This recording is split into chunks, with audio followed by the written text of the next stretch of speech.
Nuevamente, buenos días a todos. Tuve que cambiar mi mensaje, porque mi mensaje decía buenas noches, así que tuve que hacer toda una modificación del mensaje. Pero bueno, Dios nos ha congregado en esta mañana y estamos de alguna manera tratando de ver, de entender un poco de los últimos tiempos y de las cosas que muchas las vamos a vivir y las estamos viviendo. Quiero que podamos focalizar en esta mañana el mensaje en Mateo 24:12, pasaje muy conocido de las profecías de los últimos tiempos. Jesús nos dice que por haberse multiplicado la maldad, el amor de muchos se enfriará. Otra versión dice, tanto aumentará la maldad que el amor de muchos se enfriará.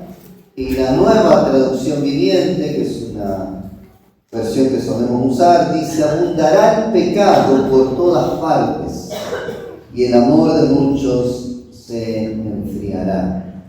Abundará, se multiplicará la maldad o el pecado. Y si esto fuera solamente en el mundo, no habría tanto problema porque decimos, bueno, no tienen a Dios, no conocen a la palabra.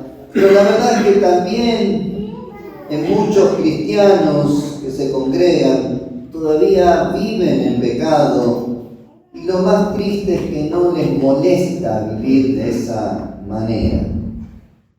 Cuando estamos en los miércoles estudiando Colosenses, el apóstol Pablo, que escribe esta carta, es también conocido como el apóstol de la gracia, porque es el que más habla sobre la gracia, es el que más usa este concepto teológico llamado la gracia de Dios. Pero los que estamos viniendo los miércoles, y les invito a que puedan venir todos los miércoles, son muy buenos los estudios que se están haciendo, compartimos, oramos.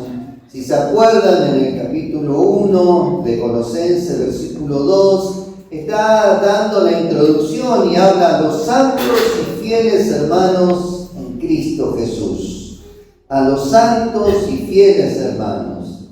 Pero en el capítulo 3, 2 capítulos más, ya empieza a hablar de algunos pecados que tenían los hermanos de ese lugar y que Pablo, el apóstol de la gracia, le dice que tienen que hacer morir. Y vamos a leer Colosenses 3, 5. Justamente el miércoles próximo pasado escuchamos una muy buena exposición de ese pasaje. Yo solamente lo voy a usar de referencia para que ustedes se den cuenta que el apóstol de la gracia tiene que decir estas cosas.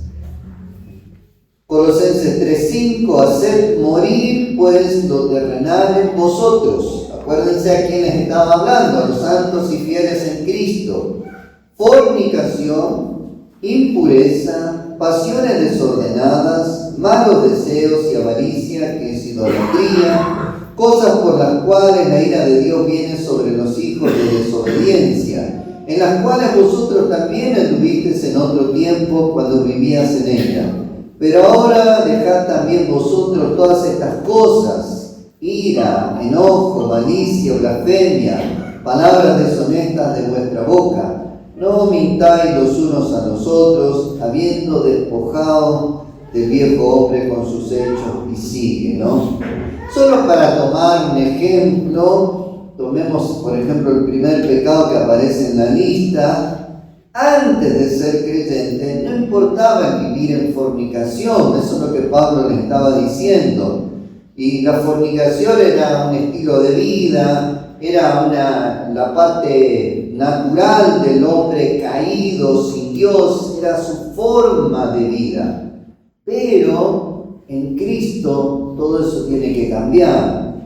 Y por las dudas, si alguien no sabe lo que significa la palabra fornicación, es tener relaciones sexuales antes de casarse. Eso es fornicación. Antes, le decía el apóstol de la gracia, Vivían así, era normal, era su estilo de vida, pero en Cristo Jesús todas esas cosas tienen que morir, tienen que desaparecer, junto con una lista más de pecados. Pero fíjense que hoy en nuestros tiempos también, cuando se confronta con este pecado, que muchos creyentes ya tendrían que haberlo dejado y están dejando eso, no lo hacen y lo ven como natural. Y todavía hay algunos que dicen, ¿y si todos lo hacen? Todos lo hacen. ¿Qué me vienen a hablar a mí si todos lo hacen? Sí, está bien, pero no es lo que Dios nos pide como hijos amados de Él. Hacer morir, y ahí empieza una lista de cosas. Un creyente en Cristo que vive en la gracia no puede vivir en el pecado. No es gracia sinónimo de pecado. Nunca fue así. No es gracia sinónimo de que puedo vivir en fornicación o cualquier otro pecado. Gracia es que Dios extiende su amor y espera el tiempo para que cambiemos, pero siempre, recién cantamos sobre la santidad de Dios. Santo, santo, santo. La santidad de Dios nunca va a cambiar, ni en la época de la ley, ni en la época de la gracia. La santidad de Dios es 3 veces santo y esas cosas no van a cambiar. Y aclaro con las dudas, la gracia de Dios no nos habilita a vivir en pecado.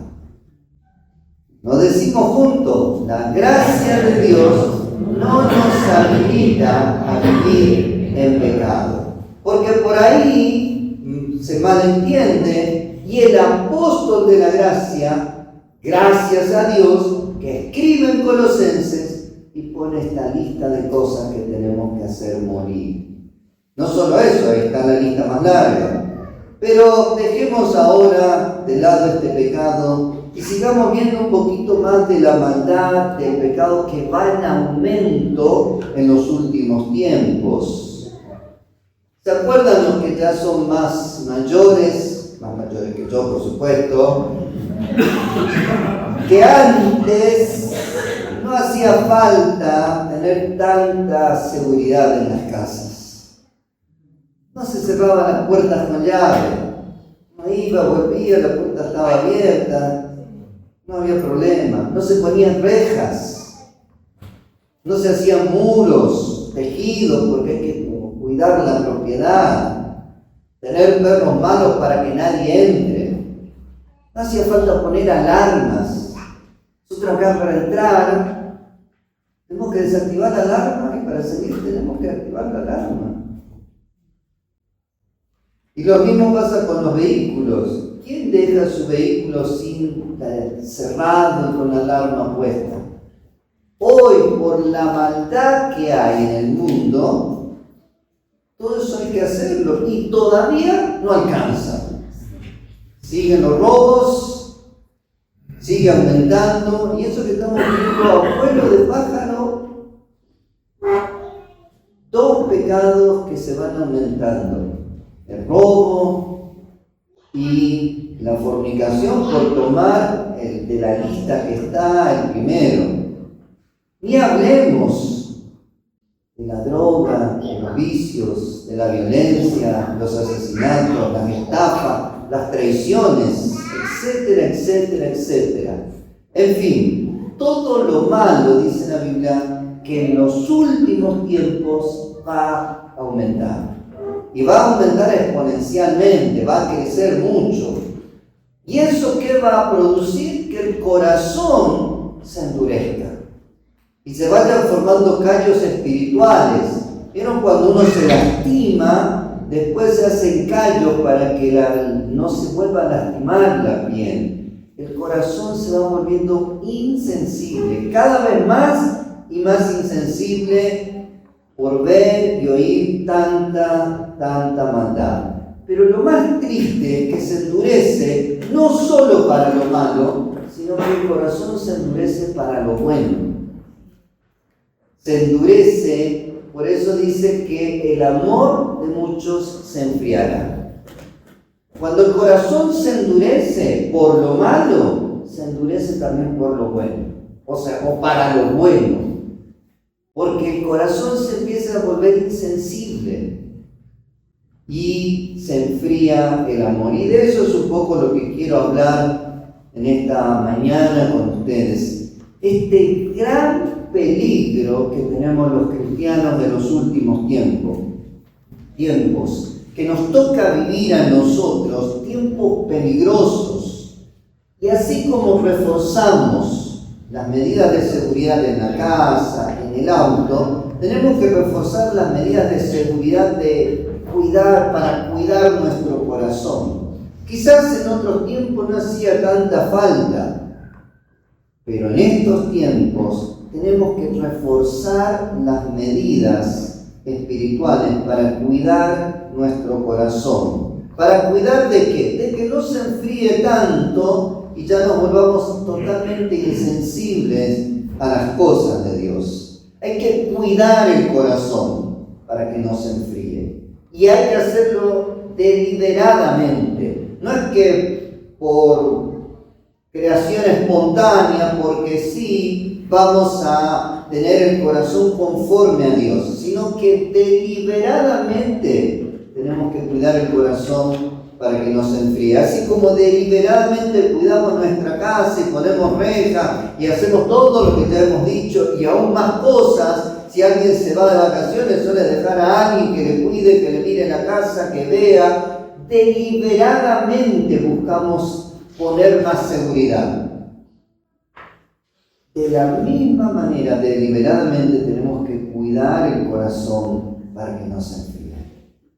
Hay que cuidar el corazón para que no se enfríe. Lo decimos juntos. Hay que cuidar el corazón para que no se enfríe. Ahora decirle al que está al lado eso. Cuidar tu corazón para que no se enfríe. Porque tiene que ser algo deliberado, pensado, meditado. No es porque sí nomás. Y solo para tener un poco el contexto de ese versículo que leímos, vamos a leer Mateo 24, del 3 al 28. Habla las señales del fin, pero solamente para que tengamos un contexto. Fíjense lo que viene diciendo. Mateo, yo leo en Reina Valera contemporánea. Mateo 24, del 3 en adelante. Mientras Jesús estaba sentado en el monte de los Olivos, los discípulos se le acercaron por separado y le dijeron: Dinos, ¿cuándo sucederá todo esto y cuál será la señal de tu venida y del fin del mundo? Miren las preguntas, de tu venida y del fin del mundo. Y Jesús responde: Cuídense de que nadie los engañe, porque vendrán muchos en mi nombre y dirán: Yo soy el Cristo, y engañarán a muchos. Primer señal, engaños espirituales. Ustedes oirán hablar de guerra y rumores de guerra, pero no se angustien porque es necesario que todo esto suceda. Pero aún no será el fin, porque se levantará nación contra nación y reino contra reino, y habrá hambres y terremotos en distintos lugares. Todo esto será el comienzo de los dolores, guerras, hambre, terremotos, segunda señal. Entonces los entregarán a ustedes para ser torturados y los matarán y todos los odiarán por mi causa.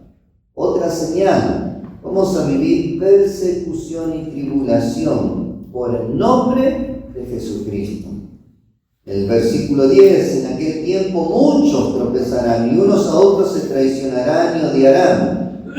Otra señal, ser odiados por el mundo, ser traicionados, ser torturados. 11. Muchos falsos profetas se levantarán y engañarán a muchos, y tanto aumentará la maldad que el amor de muchos se enfriará. Pero el que resista hasta el fin será salvo. Y este evangelio del reino será predicado en todo el mundo para testimonio de todas las naciones, y entonces vendrá el fin. Aparecerán falsos profetas, la maldad va a aumentar, el amor se va a enfriar, Y en medio de todo eso, el Evangelio se va a predicar. El Evangelio se va a seguir predicando, sea como sea, pero el Evangelio va a llegar a todo el mundo, como dice la palabra. Versículo 15, por tanto, cuando en el lugar santo vean la abominación desoladora del cual habló el profeta Daniel, el que lee, que entienda.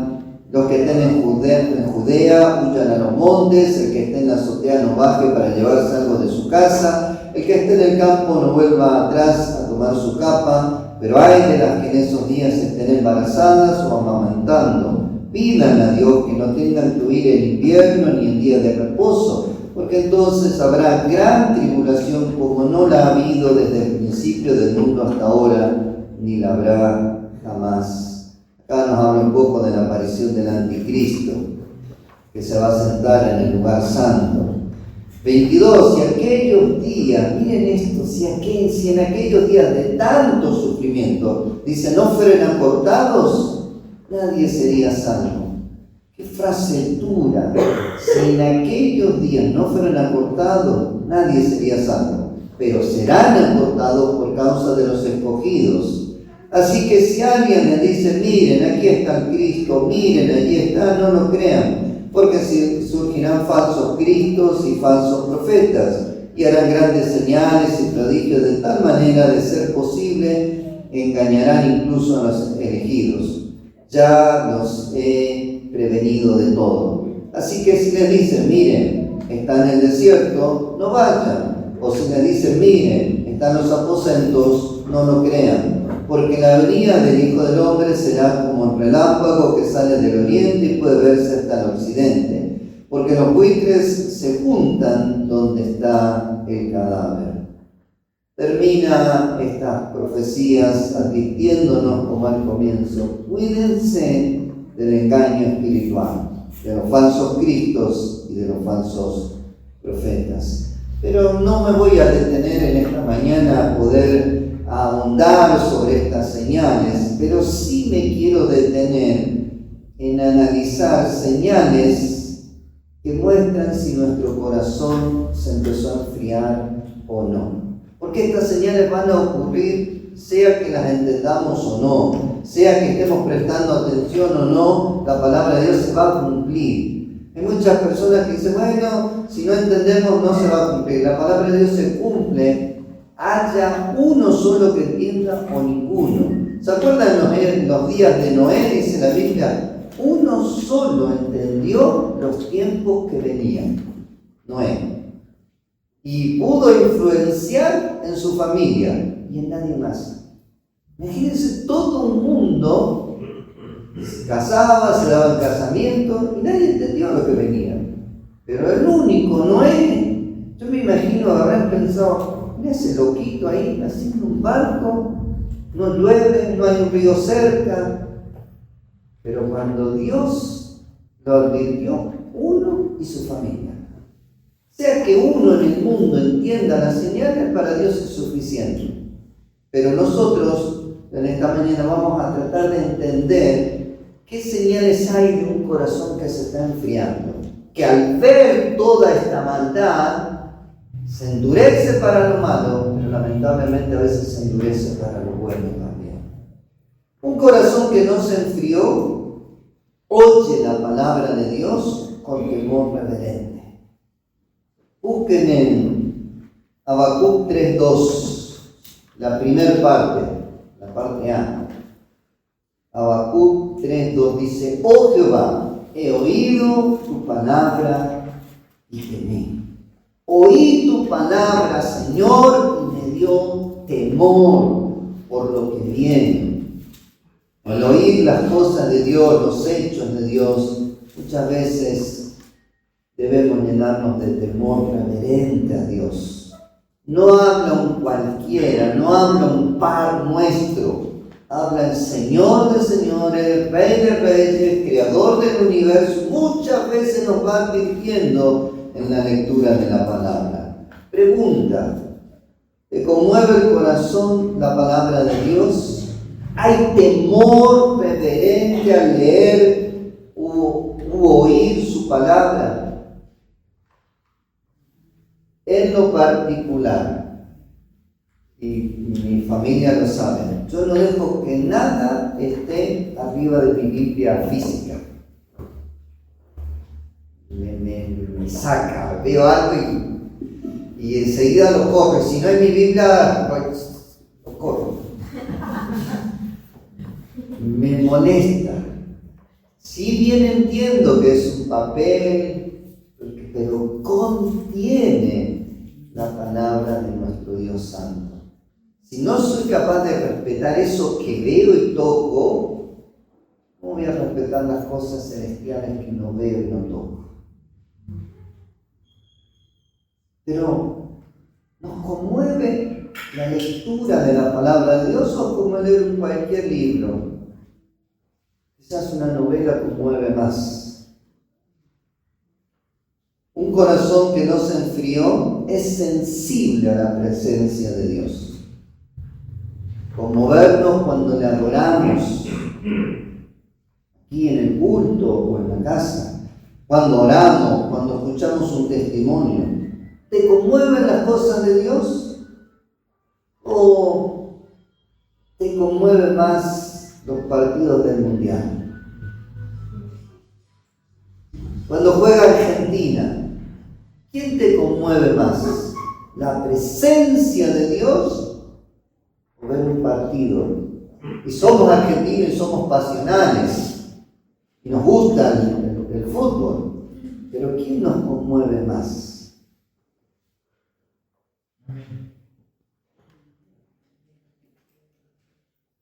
Hoy tenemos la final, Argentina versus España, y está bien que te conmuevas, somos argentinos, lo dijimos, pero al mismo nivel, o un poco más, nos debe conmover estar en la presencia de Dios. Si lloramos por un partido, lloremos por la presencia de Dios. Si le dedicamos 2 horas y pico a mirar un partido, dediquémosle 2 horas y pico o más a buscar su presencia. ¿Qué nos conmueve más como cristianos? No podemos hablar de la gente del mundo, hablemos de nosotros que conocemos a Dios. Un corazón que no se enfrió, le conmueve el partido. Claro, somos argentinos, una copa más, la 4ª. El último mundial de Messi. Juegan de 10, parece que van en los últimos minutos y se activan. Y nos debe conmover. Pero la presencia de Dios,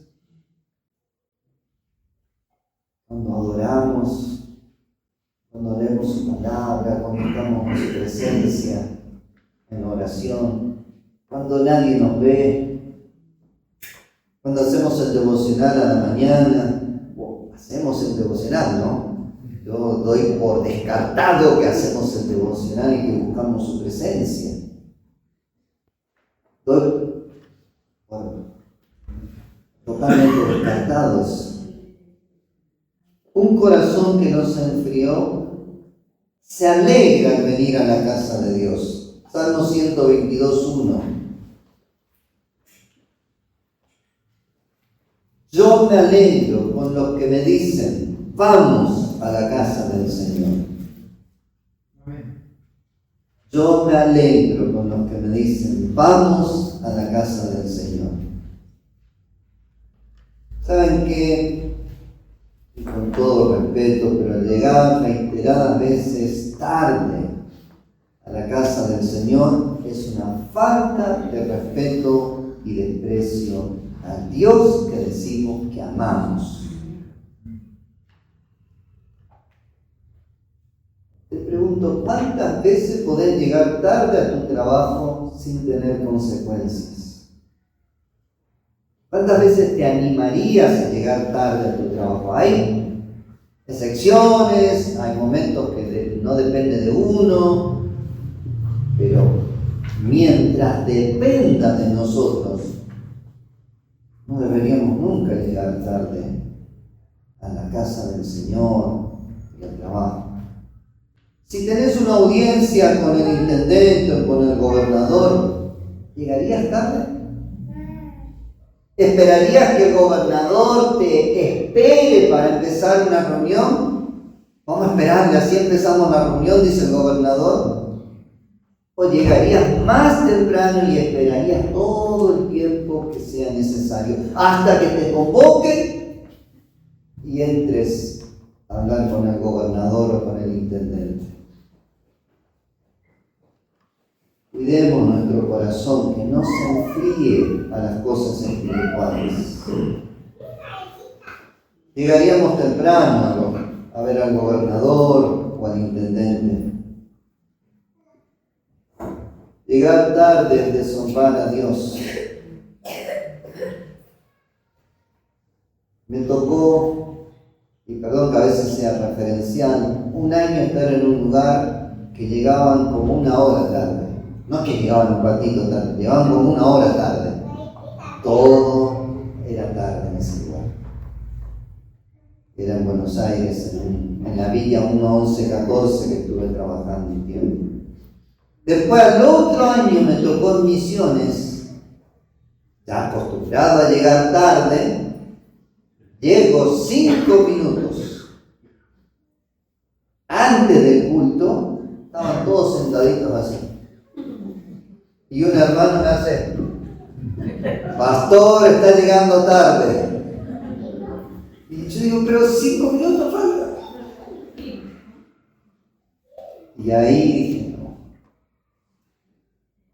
es honrar a Dios llegar temprano. Llegaron temprano, estaban todos sentaditos, no había preludio, no había nadie que le dijo: hermano, siéntense, estaban todos sentaditos esperando la reunión. Yo dije: ¿cómo honran a Dios? Y una iglesia, la segunda, la que llegaban temprano, crecía, los proyectos funcionaban, en escuela, jardín, hogar de niños. La otra nunca llegó a avanzar nada. Claro, Dios honra a los que le honran. Eso lo podemos leer en 1 de Samuel 2:30. Búsquenlo, la segunda parte. 1 de Samuel 2:30. Le leo el contexto que es del comienzo. 1 de Samuel 2:30 dice: por tanto, Jehová, el Dios de Israel, dice: yo había dicho que tu casa y la casa de tu padre andarían delante de mí perpetuamente, mas ahora ha dicho Jehová: nunca yo tal haga, porque yo honraré a los que me honran, y a los que me desprecian serán tenidos en poco. La Nueva Traducción Viviente dice: sin embargo, si la tiene la Nueva Traducción Viviente, honraré a los que me honran y despreciaré a los que me menosprecian. Miren, no podemos esperar ni milagros de Dios sin honrar primero al Dios de los milagros. No podemos esperar bendiciones sin honrar al Dios de las bendiciones. No podemos esperar cosas buenas de Dios si ni siquiera le damos honra. Porque a lo que uno honra es a lo que uno valora. Si usted no honra algo es porque no lo está valorando. Honramos a lo que valoramos. Y si valoramos a Dios, naturalmente lo vamos a honrar.